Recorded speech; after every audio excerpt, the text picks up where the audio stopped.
こんにちは。行政書士社会権労務士の小園です。中小企業経営のちょっといい話ということで動画をお送りをしております。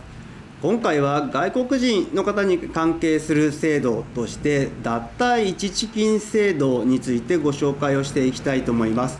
この脱退一時金制度というのは、日本で働いていて社会保険料ですね、いわゆる年金と健康保険の保険料を払っていると思いますけれど、こちらの年金部分の払った保険料の一部が戻ってくる制度になっております。従いまして、日本国籍を持っている方に関しましては必要がない内容になってきますし、この脱退一時金制度というのをですね、ほぼ日本の国籍を持っている方は知らないという形になりますけれど、外国から働きに来ている方に関しては非常に大きな問題という形になっております。年金はですね、いずれ受給ができるものという形になっておりますけれど、受給の前に帰国をした場合、その保険料は無駄になってしまうのかといった質問がですね、非常に多く寄せられるところになってきておりますので、今回は脱退一時金制度についてご紹介をしていきたいと思います。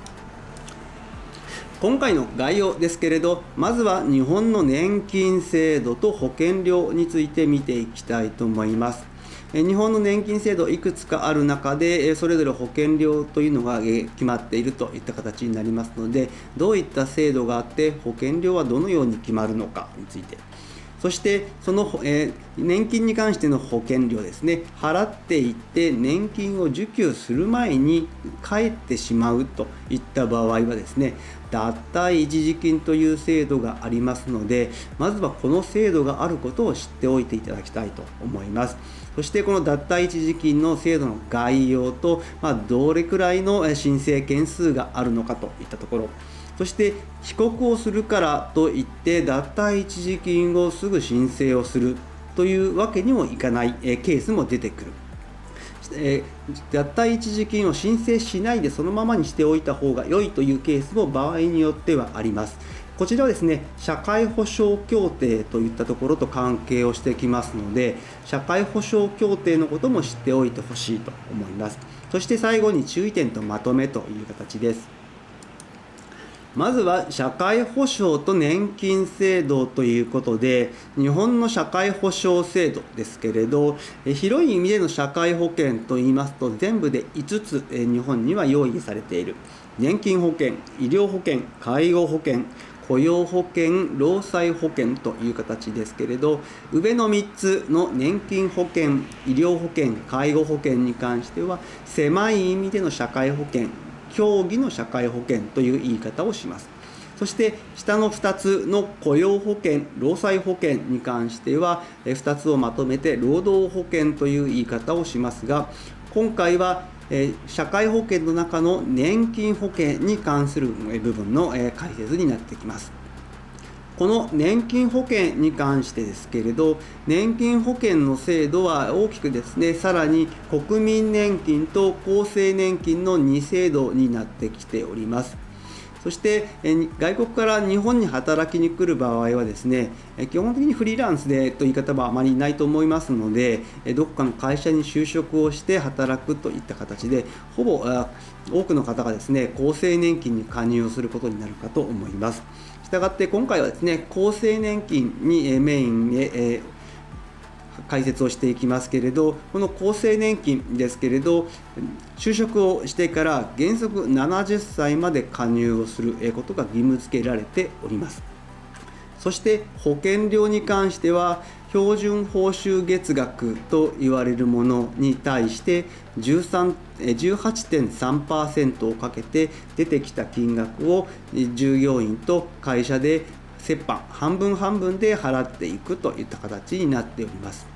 この標準報酬月額に関してはお給料額によって随時決まるものになりますので、人によって標準報酬月額が違います。そしてそこにかけて保険料を計算しますので、その結果保険料額というのは人によって違うといった形になっております。こういった形で年金保険料というのを毎月毎月払っていって、一定の要件を満たした場合にいつか年金として厚生年金として受給ができるといった形になりますけれど、その受給をする前に母国に帰ってしまうというケースもあるかと思います。そういった場合はですね、脱退一時金という制度があります。今回ご紹介をしているのは厚生年金の話ですけれど、もちろん国民年金にも脱退一時金制度というのはあります。そしてこの脱退一時金制度というのは、一定の要件を満たした人は払った年金保険料の一部が戻ってくる制度になります。全部が戻ってくるとはちょっと言えないですけれど、一部が返ってきます。そしてこの脱退一時金を申請できる方に関しましては、いくつか要件がありますけれど、ピックアップをしてみますと、まずは日本国籍を持たない方という形になりますので、いわゆるですね、日本に住んでいて日本人の方に関しては、この脱退一時金というのをそもそも必要がないと。そしてさらにですね、厚生年金の脱退一時金に関しては、厚生年金に加入をしている期間が6月、6ヶ月以上必要という形になります。そして、6ヶ月以上、厚生年金に入って働いていて、いずれ帰国をしてしまうというケースになりますけれど、帰国をした場合ですね、日本に住所を有しなくなった日から2年以内に請求を行うことが必要です。したがって6ヶ月以上働いて帰ってから2年以内に請求をするといったものになります。そしてではいくらもらえるのかといいますと、支給額としては平均標準報酬額ですね。標準報酬額というのはですね、お給料額において随時変わりますので、それを平均をしたものという形になりますけれど、そこに支給率をかけていくといった形になりますけれど、このいわゆる係数がありますが、これは被保険者期間のに応じて変わってくるという形ですけれど、被保険者期間が最低6月以上ある場合はかける係数が6、そして最大はですね6ヶ月以上で60という形になりますので、したがって6ヶ月以上、5年以上ですね、厚生年金の保険料を払っていたとしてもですね、金額としては変わらないといった形で、60ヶ月、5年が上限という形になっております。この脱退一時金ですね、上限今5年ですけれど、以前は3年という形になっておりましたが、こちらはですね、2020年、令和2年の5月に年金機能強化法というのが改正になりまして、脱退一時金の見直しがされました。この見直しがされる前に挙げられていた問題点としてはですね、やはり3年を超えて脱退一時金の金額が変わらないで返金されるといった形で、特にですね、在留外国人の方が3年を超えて脱退一時金を超えると、申請をすると3年上限の壁といったところがあって、非常に不満があるといった状況がありました。一方でですね、令和元年の2019年4月に特定技能の1号という制度ができまして、こちらの在留期限が5年という形になっておりましたので、通常5年働いて帰国をするケースが想定されることになりましたので、この国民年金と厚生年金の脱退一時金の計算の上限というのが3年から5年に引き上げられたという形になっております。それでも5年というのは短いのではないかなというふうに、年金の受給が今最低10年という形になっておりますので、ここはいずれ10年にしてほしいなというのは個人的には思いますけれど、その他ですね、確定拠出年金の脱退一時金に関しても、同様に上限が5年といった形で延長されております。ではこの脱退一時金についてどのくらいの方が申請をしているのかといいますと、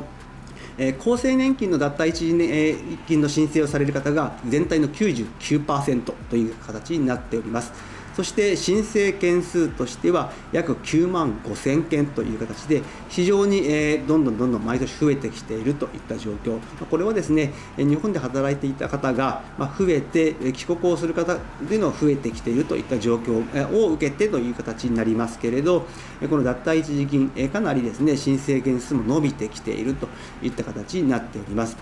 そして帰国をする場合は脱退一時金制度を利用して払った保険料の一部を戻してもらうという形になりますけれど、国によってはですね、社会保障協定というのを結んでいる国がありますので、自分の国が社会保障協定を結んでいるかどうかというのをまずは確認をしてほしいというふうに思います。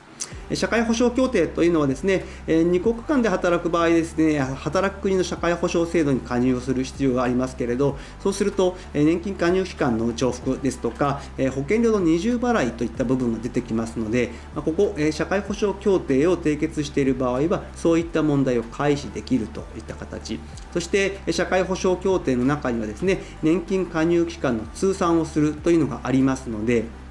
日本での年金の加入期間が母国での年金の加入期間に通算をしてもらえる国があります。今現状ですね、令和6年2024年の4月1日現在で、日本は23カ国と協定を結んでおいて発行をしているといった状況になっている。東南アジアでいきますと、フィリピン、韓国、中国と提携はしているんですけれど、ただですね、年金加入期間の通算に関しましてやっているのはフィリピンだけという形になります。韓国、中国に関しては保険料の二重払いの回避だけの協定しか結んでいないので、年金加入期間の通算は行っていない。また、こちらですね、以前は22カ国でしたけれど、令和6年、2024年4月の1日からイタリアとも社会保障協定を締結で発行しておりますので、今現状は23カ国という形になっております。